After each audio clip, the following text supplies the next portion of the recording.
नमस्ते बच्चों, नमो नमः। आज की क्लास में हम लोग पिछली क्लास में स्वर और व्यंजन वर्णों के बारे में सीख चुके हैं अब तक। तो आ और वर्ण विच्छेद वर्ण संयोजन के बारे में सीख चुके हैं। आज की क्लास में हम लोग संस्कृत के कुछ उच्चारण स्थानों में, यानी वर्णों का उच्चारण स्थान कहाँ किया जा सकता है, तो वर्णों के उच्चारण स्थान के बारे में देखेंगे। ठीक है, तो देखते हैं।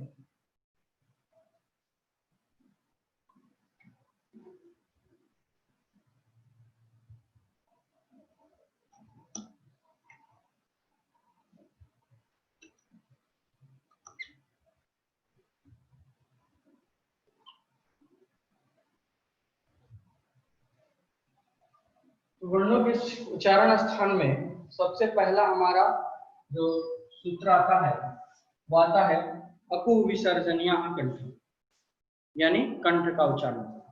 तो उच्चारण स्थानों को 10 भागों में बांट दिया गया है, कंठ, मूर्धा, गला, इस तरह से। तो देखते हैं, पहला आता है हमारा कंठ। क्या आता है? कंठ। कंठ, इसको हम इंग्लिश में थ्रोट कहते हैं।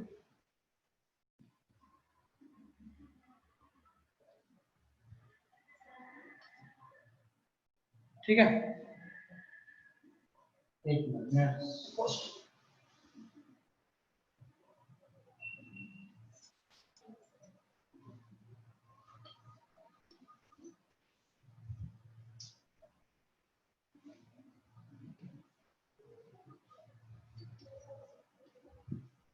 ठीक है, अब कुछ बड़ा है। ठीक है, कंठ, थ्रोट। तो इसका उच्चारण क्या है? इसके लिए एक सूत्र है, अकुह विसर्जनीय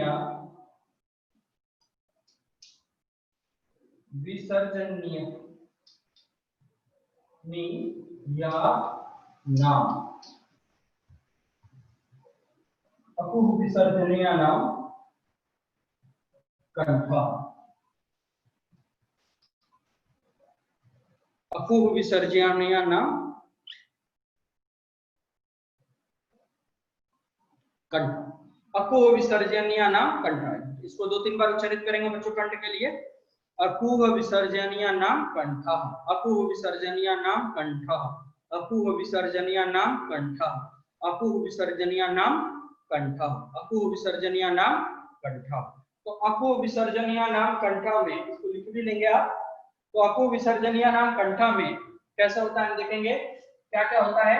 अ, कु, ह और विसर्ग।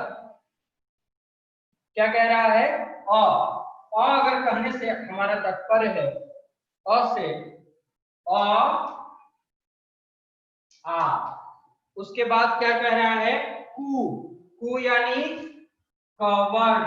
अभी कुछ ही दिन पहले हम लोगों ने सीखा है कवर्ग, यानी कि क ख ग घ घ, उसमें मैंने बताया था कु। ठीक है, उसके बाद ह। उसके बाद क्या कह रहा है? विसर्ग। विसर्जनीय नाम कंठ, यानी कि इन सारे वर्णों का उच्चारण स्थान का क्या है? कंठ है। इन सब उच्चारण स्थान कंठ है। यहाँ है कंठ। किसका किसका कंठ से उच्चारण होता है? तो अ, कु, ह विसर्जनीय नाम कंठ। अकु विसर्जनीय नाम कंठ। अकु विसर्जनीय नाम कंठ, यानी कि अ का मतलब अ और आ दोनों। कु यानी कि कवर्ग, क ख ग घ, पूरा कवर्ग का, और ह का और विसर्ग का उच्चारण स्थान कहाँ है? कंठ है। तो ये सारे वर्ण कहाँ से बोले जाते हैं? कंठ से बोले जाते हैं। या कंठ से कौन कौन से वर्ण बोले जाते हैं? तो कंठ से अ, आ, क वर्ग यानी क ख ग घ ग, और उसके बाद अकूह यानी ह, उसके बाद विसर्ग। ये सारे उच्चारण स्थान कंठ से होते हैं। इसका फॉर्मूला क्या है? इसका सूत्र क्या याद रखेंगे? मैंने पहले भी कहा था कि उच्चारण स्थानों को हम सूत्रों से आसानी से याद कर सकते हैं। ठीक है, इसका सूत्र क्या है? अकुह विसर्जनीय नाम कंठ। अकुह विसर्जनीय नाम कंठ। अकुह विसर्जनीय नाम कंठ, अकु विसर्जनीय नाम कंठ, अकु विसर्जनीय नाम कंठ। अब दूसरे उच्चारण स्थान पर आते हैं। तो कंठ का उच्चारण स्थान हमें याद हो गया, अकु विसर्जनीय नाम कंठ।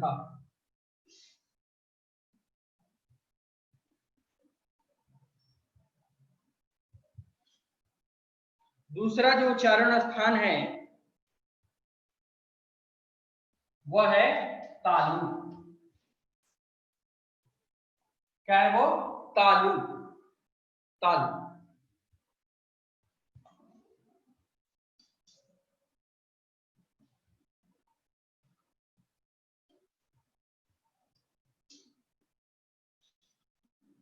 ठीक है, उसको हम कहते हैं तालु। तालु, तालु का उच्चारण सूत्र क्या है? ईचु यशानाम तालु, ईचु यशानाम तालु। मैं लिखता हूं, बोर्ड पे लिखेंगे इसको, ईचु यशानाम, ईचु यशानाम।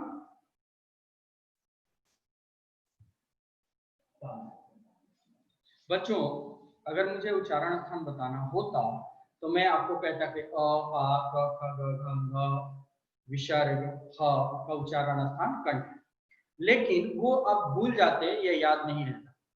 ठीक है, जब हम कोई चीज ऐसे बड़ा सा डेफिनेशन रूप में याद करते हैं तो जल्दी भूल जाते हैं, लेकिन हम उसको एक छोटे से फॉर्मूला रूप में याद रखते हैं तो हमें याद रहता है।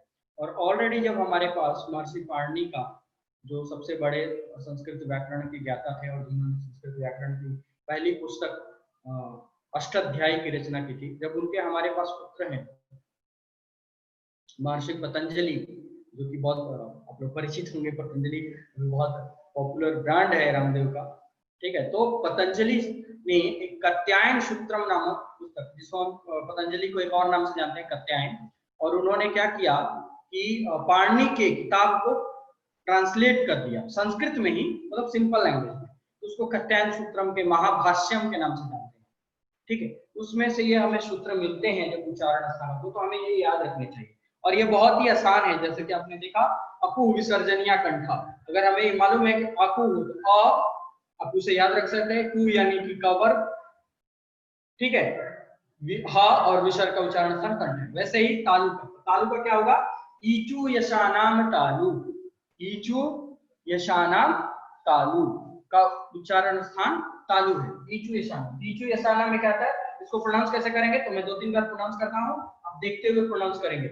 ईचु यशानाम तालु, ईचु यशानाम तालु, ईचु यशानाम तालु, ईचु यशानाम तालु। अब देखेंगे इसको अलग अलग कैसे करेंगे। ई चु य स, यहाँ पे आपकी मात्रा थी, मैंने यहाँ, ठीक है। ईचु ईशानाम तालु, तो ईचु ईशानाम में क्या क्या हमें वर्ण मिल गए? तो क्या क्या हमें मिले हैं? ई, पहला मिला ई मतलब छोटी ई या बड़ी ई मतलब कहने से दोनों, छोटी ई और बड़ी ई। उसके बाद चू, चू यानी कि चौवर। अब चौवर मुझे बताना नहीं पड़ेगा, आप लोगों को मालूम होगा, चौवर में च, छ, ज, झ, य। उसके बाद य, चौवर, यहल, उसके बाद सहल। इन सब का उच्चारण स्थान क्या है? तालु है। ई का, चौवर्ग का, य का और स का उच्चारण स्थान तालु है। तो अगर हम इसे लिखना चाहें तो हम लिख सकते हैं ई, चौवर्ग में च, छ, ज, झ, य और श, इसीलिए इसको हम तालाब्य श कहते हैं। जब मैं पढ़ा रहा था व्यंजन वर्ण, उस समय जब मैंने तीनों शों को लिखा था उष्म वर्ण में, तो मैंने उस समय आपको बताया था कि इसको हम तालव्य श कहते हैं। क्यों कहते हैं? तो आज आप जान जाइए, ये तालु से उत्पन्न होता है। किससे उत्पन्न होता है? तालु से, इसीलिए इसको हम तालव्य, इन सारे वर्णों को हम तालव्य कहते हैं। जो तालु से उत्पन्न हो वो तालव्य ही होंगे, इसीलिए हम इसको तालव्य स कहते हैं, तालव्य स। ठीक है, अब जब भी मैं कहूं कि तालव्य स लिखना है, दैट मींस ये वाला स लिखना है। क्लियर बच्चों? तालव्य स यानी तालु से उत्पन्न स। ठीक है, ई चवर य और श। ठीक है, समझ में आ गया आप सभी को। तो आगे उच्चारण स्थान देखते हैं। इसका सूत्र क्या है? ईचु यशानाम तालु, ईचु यशानाम तालु, ईचु यशानाम तालु, ईचु यशानाम तालु।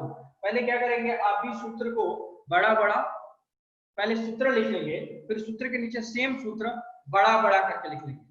ठीक है, बड़ा बड़ा करके फिर उसको पेंसिल से स्प्लिट कर देंगे, जिससे आपको याद हो जाएगा ई चू य स ऐसे करके। ठीक है, जिससे आपको याद रहेगा। तो ये दूसरा उच्चारण स्थान था। अब हम तीसरे उच्चारण स्थान को देखते हैं।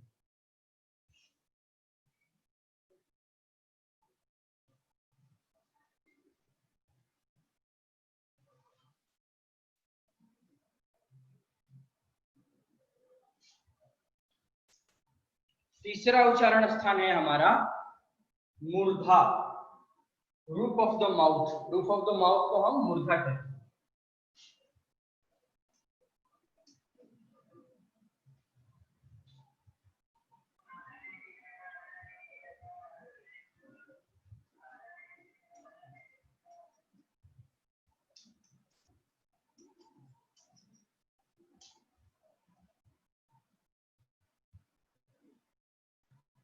ठीक है बच्चों, तो इसको हम रूफ ऑफ द माउथ कहते हैं।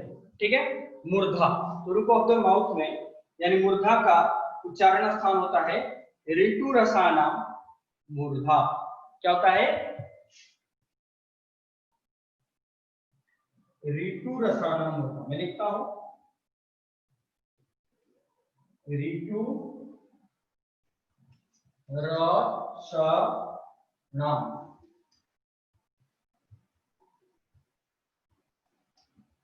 ऋतु रसानाम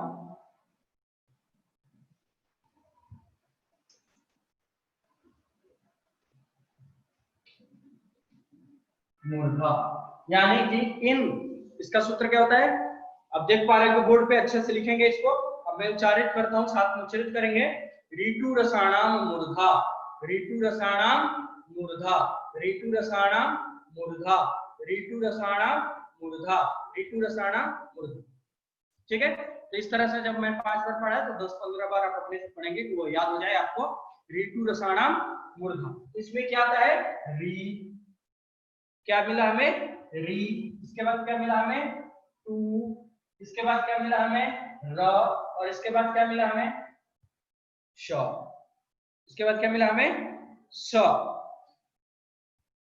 ठीक है,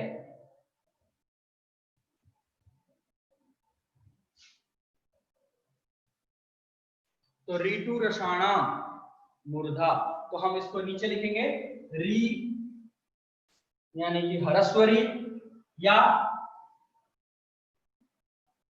दीर्घरी या टू यानी कि टवर या राहलन या सहलन। अब इसको हम कौन सा कहेंगे? मूर्धा।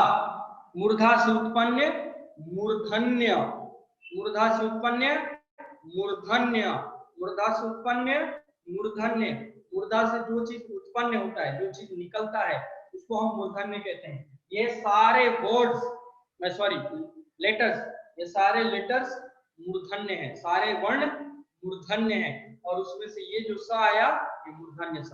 आपने तालाब स देखा, ये हमारा मूर्धन्य स। तो री, री, ट वर्ग, ट वर्ग में क्या आएगा? ट, ठ, ड, ढ, ड़, 5 में। और र और स ये हमारे मूर्धा से आते हैं। तो ठीक है, मुझे देखने की बजाय बोर्ड को देखिए और समझिए। ऋतु रसाणाम, ऋतु रसाणाम क्या कहेंगे इसको हम? ऋतु रसाणाम मूर्धा। क्या कहेंगे? ऋतु रसाणाम मूर्धा। यानी कि री री ट वर्ग र और स का उच्चारण स्थान मूर्धा है। री री र, री री टू यानी ट वर्ग, र और स का उच्चारण स्थान मूर्धा है। तो इस तरह से हम लोगों ने 3 सूत्रों को देखा। पहले देखा हमने कंठ के लिए, अकु विसर्जनीय कंठ, अकु विसर्जनीयाः कंठ। दूसरा हमने क्या देखा, ईचु यशानाम तालु, तालु का उच्चारण स्थान, ईचु यशानाम तालु। फिर तीसरा हमने देखा क्या कि तीसरा क्या पढ़ा बताओ, तीसरा पढ़ा हमने ऋतु रसाणाम मूर्धा, तो ऋतु रसाणाम मूर्धा। अब चौथा हम पढ़ते हैं दंत यानी कीट, कीट का के बारे में, ठीक है। तो कीट से कौन कौन से उच्चारण स्थान पढ़ेंगे।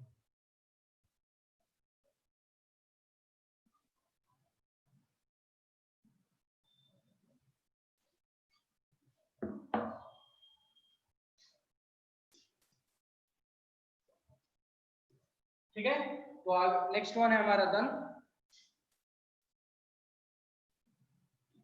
ठीक है। तो दांत से कौन कौन से उच्चारण होते हैं, तो ऋतुलसानाम दंतः, ऋतु ऋतुलसानाम, ऋतुलसानाम, ऋतुलसानाम दंतः। क्या सूत्र है हमारा, 5 बार पढ़ेंगे, ऋतुलसानाम दंतः, ऋतुलसानाम दंतः, ऋतुलसानाम दंतः, ऋतुलसानाम दंतः, ऋतुलसानाम दंतः। इस तरह से ऋतुलसानाम दंतः, ऋतुलसानाम दंतः। तो ऋतुलसानाम दंतः में जब हम देखते हैं,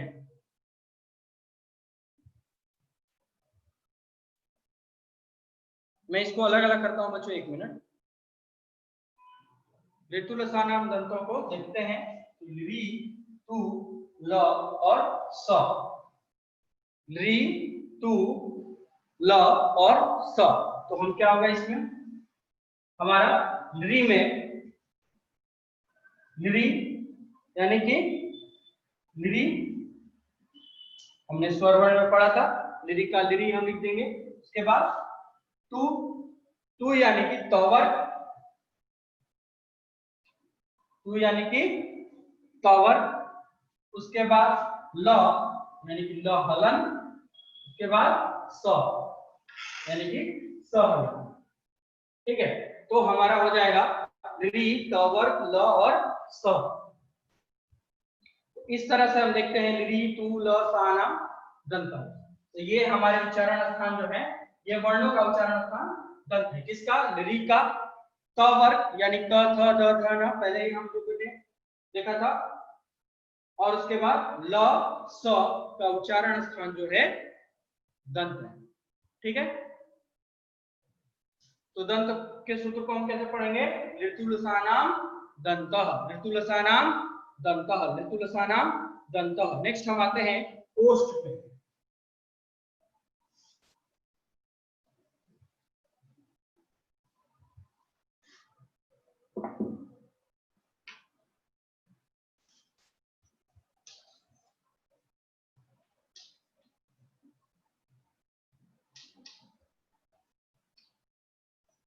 ओष्ठ पे, ओष्ठ का उच्चारण स्थान, ओष्ठ यानी लिप्स,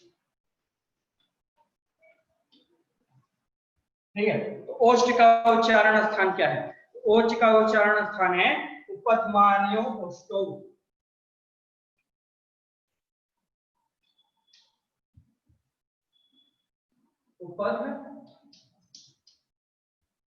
उपध्मानिया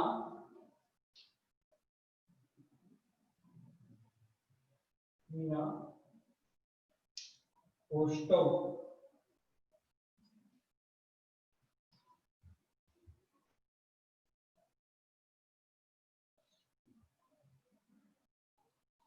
उपध्मानिना ओष्ठौ, एक साथ मैंने लिख दिया, ठीक है। यही इसका सूत्र है, उपध्मानिनाम ओष्ठौ। अब इसको हम अलग अलग भी पढ़ सकते हैं, उपध्मानिनाम ओष्ठौ, ठीक है, उपध्मानिनाम ओष्ठौ। ओष्ठ का उच्चारण स्थान में क्या आएगा, उपध्मानिनाम ओष्ठौ, मतलब पहले आ रहा है उ, क्या आ रहा है उ, उ आ रहा है, तो उ छोटा और बड़ा। उसके बाद क्या आ रहा है उ यानी कि पवर्ग, उ यानी पवर्ग, पवर्ग में तो मालूम है प, फ, ब, भ, म। उसके बाद क्या आ रहा है उपध्मानीय, इसको कहते हैं हम उपधमानीय। उपधमानीय में क्या आता है, ऐसे सिंबल्स, ऐसे दो सिंबल्स को हम उपधमानीय कहते हैं। और ये सिंबल ज्यादातर वैदिक स्क्रिप्ट्स में प्रयोग किए जाते हैं पढ़ने के लिए, ठीक है। इनका उच्चारण स्थान जो है क्या है, ओष्ठ है। इनका उच्चारण स्थान क्या है, ओष्ठ है। तो क्या क्या का उच्चारण स्थान ओष्ठ है, उ का यानी छोटा उ, ह्रस्व उ, दीर्घ उ, वर्ग प फ ब भ प, और उपधमानीय, इसको कहते हैं उपधमानीय। क्या कहते हैं, उपधमानीय, ठीक है। और इनका उच्चारण स्थान क्या है, ओष्ठ है।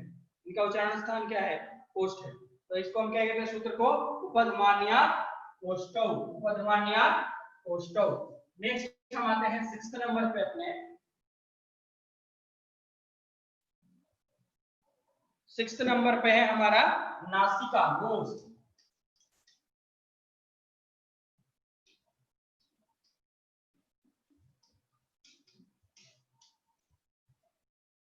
ठीक है, नासिका। नासिका यानी नाक से कौन कौन से वर्ण हमारे उच्चारित होते हैं। अभी तक हमने 5 पढ़ा। पहला था हमारा कंठ, अकु विसर्जनीय नाम कंठः। पहला था कंठ, अकु विसर्जनीय नाम कंठः। दूसरा था क्या हमारा, तालु, ऋचु ईशानाम तालु। तीसरा था हमारा मूर्धा, ऋतु रसानाम मूर्धा। चौथा था ओष्ठ, उपधमानीय ओष्ठौ। और उसके बाद हमारा था दंत, ऋतु रसानाम दंता। और अभी नासिका 6th वन। तो नासिका में सारे पंचम वर्ण आते हैं, सारे पुस्तलेखस यानी पंचम वर्ण, सारे वर्गों के, ऑल सारे वर्गों के। यानी कौन कौन से वर्ग होते हैं, क वर्ग होता है, च वर्ग होता है, ट वर्ग होता है, त वर्ग होता है और प वर्ग होता है। 5 वर्ग होते हैं। और इन पांचों वर्गों के जो लास्ट लेटर होते हैं वो नासिका से बोले जाते हैं। उनको हम देखेंगे सूत्र से। तो हम इजी में उच्चारण करने के लिए लिखते हैं यमणा नाम, यमण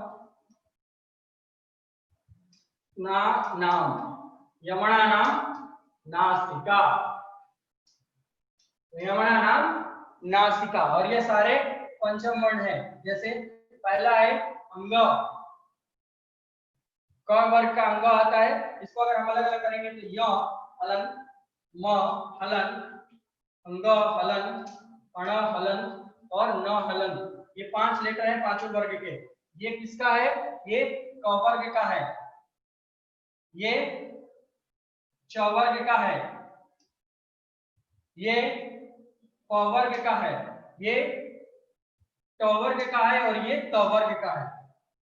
सारे अलग अलग वर्गों के लास्ट लेटर हैं, ठीक है। तो यमणा नाम नासिका यानी कि पंचम स्वरों का उच्चारण स्थान कहाँ है, नासिका है। अगर किसी भी वर्ग का अंतिम अक्षर उच्चारित किया जा रहा है तो वो नासिका से उच्चारित किया जा सकता है। जैसे य म, देखो नाक से उच्चारित होगा, फील करोगे बोल के तो यमणा नाम नासिका। उसके बाद हमारा नेक्स्ट जो है उच्चारण स्थान, अभी तक हमने पढ़ा कंठ अलग और तालु अलग। अगर इन दोनों से एक साथ कौन से वर्ण उच्चारित होते हैं, अब उसको हम देखेंगे कंठ तालु 7th नंबर पे।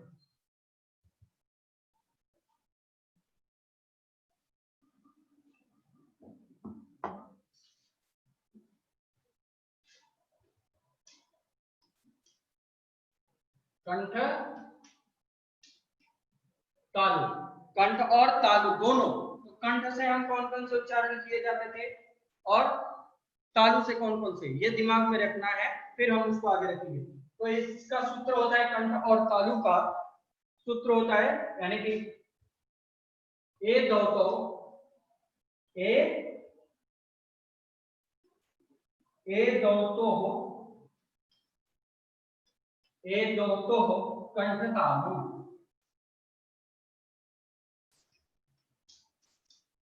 ए दो तो कंठ तालु, ए दो तो कंठ तालु। ए दो तो कंठ तालु क्या कह रहा है ये सूत्र हमें, ए या ऐ, ए या ऐ का उच्चारण स्थान कंठ और तालु है। इन दोनों का उच्चारण स्थान कंठ तालु है। क्या है? कंठ तालु। कंठ तालु कैसे, इसको भी हम देख सकते हैं। देखो जैसे अ का उच्चारण स्थान कंठ था, अकु विसर्जनीय नाम कंठ, याद आया? अ का उच्चारण स्थान कंठ था। और ईचु यशानाम तालु, और ई को जोड़ते हैं तो हमारा ए बन जाता है। ईचु यशानाम तालु, ई आता था उसमें, अकु विसर्जनीय नाम कंठ। तो जब अ और ई को जोड़ते हैं तो हमारा ए बनता है। ए हमारा कहां से हो जाएगा? कंठ से। इसीलिए हमारा कंठ और तालु दोनों मिलकर ए बनाएगा। ठीक है, तो ए और ए का उच्चारण स्थान कंठ और तालु है। नेक्स्ट 8 नंबर पे आता है हमारा कंठोष्ठ।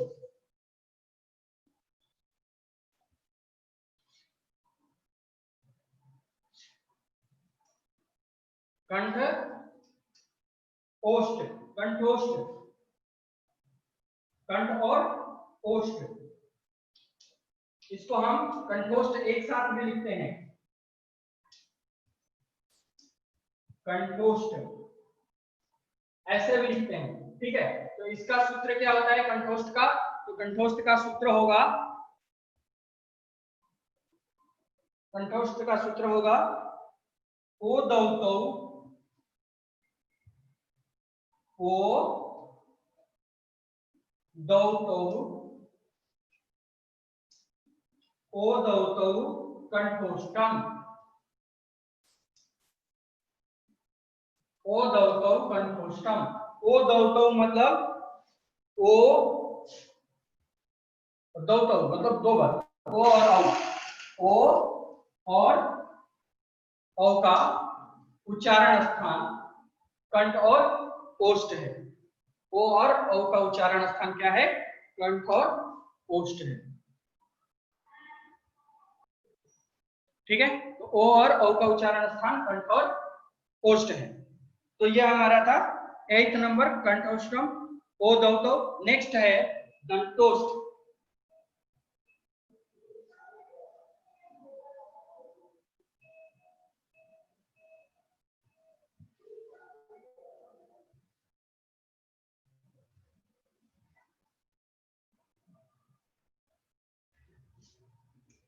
नाइन्थ नंबर है हमारा दंतोष्ठ, यानी दांत और ओष्ठ।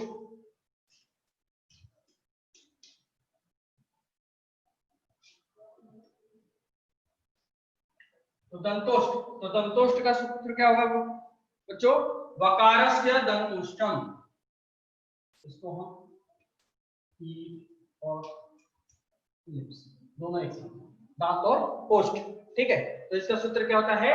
वकारस्य,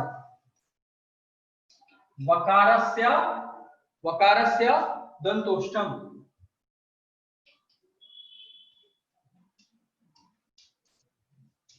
वकारस्य दंतोष्ठम, वकारस्य दंतोष्ठम। वकारस्य दंतोष्ठम में वकारस्य यानी कि व, सिर्फ यहाँ पे व आ रहा है, यानी कि व का उच्चारण स्थान क्या है? दंत, दांत है, दंत है। दंत और ओष्ठ, दंत और ओष्ठ यानी कि दंतोष्ठ, यानी दंतोष्ठ से क्या उच्चारित होता है? व हलंत, हम लिखते हैं। ठीक है, तो व हलंत यानी कि व का उच्चारण स्थान दंतोष्ठ है। ठीक है, तो ये हमारे 9 जो है हमारे उच्चारण स्थान कंप्लीट हुए। तो पहला उच्चारण स्थान था हमारा कंठ, जिसका सूत्र था अकु विसर्जनीय नाम कंठ। दूसरा हमारा कंठ उच्चारण स्थान था तालु, जिसका सूत्र था ईचु यशानाम तालु। तीसरा मूर्धा, ऋतु रसानाम मूर्धा। चौथा दंत यानी कि ऋतु रसानाम दंतः। पांचवा ओष्ठ, उपधमान्यः ओष्ठः। और छठा था नासिका, यमना नाम नासिका। और 7th कंठतालु, ए दौतौ कंठतालु, ए और ए का उच्चारण स्थान कंठतालु। कंठोष्ठ, ओ और औ का उच्चारण स्थान कंठोष्ठ। और 9th वन और लास्ट वन दंतोष्ठ, नो वकारस्य दंतोष्ठ, व का उच्चारण स्थान दंतोष्ठ है, यानी व कहां से बोला जाता है? दंतोष्ठ। और 10वां बता देता हूं, वो सामान्यतः वैदिक संस्कृत में प्रयोग किया जाता है। जो हमने उपधमान्या पढ़ा और उसमें जो उपधमान्या का जो सिंबल था, ये जो सिंबल था, इसका जिह्वा मूल्य यानी जिह्वा का जो मूल्य स्थान है वहां से भी उच्चारण स्थान किया जाता है। जिह्वा मूल्य से जिह्वा मूल्यम, ये एक तरह से जिह्वा मूल्य का ही सिंबल है, ठीक है। और तो इसका उच्चारण स्थान जिह्वा का मूल्य भी होता है, ठीक है, जिह्वा मूल्य। तो 9 उच्चारण स्थान आपके पूरे वर्णों के उच्चारण स्थान उसमें आ जाएंगे, ठीक है बच्चों। तो इस आज के क्लास को हम यहीं पे समाप्त करते हैं। आज का क्लास था हमारा उच्चारण स्थान, जिसमें से हमने 9 उच्चारण स्थानों को देखा। और आज के क्लास का नोट्स में मैं आपको ये सारे सूत्र अपने ऑलरेडी वीडियोस में से नोट डाउन कर लिए होंगे, इसलिए इसके सूत्र में नहीं दूंगा या इससे कोई रिलेटेड नोट्स नहीं दूंगा। इससे रिलेटेड मैं वर्कशीट दूंगा आपको आज के नोट्स में, और वो वर्कशीट होगा इनके उच्चारण स्थान लिखने का, ठीक है। मैं कुछ वहां पे वर्ण दूंगा जिसका उच्चारण स्थान आपको लिखना होगा, और वीडियो की हेल्प से आप प्रॉपर नोट्स बनाएंगे, ठीक है बच्चों। आज के क्लास को हम यहीं पे समाप्त करते हैं। धन्यवाद। नमो नमः। आज का उच्चारण स्थान यहीं पे हमारा क्लास समाप्त होता है। अगले क्लास में हम संधि को स्टार्ट करेंगे, ठीक है। धन्यवाद।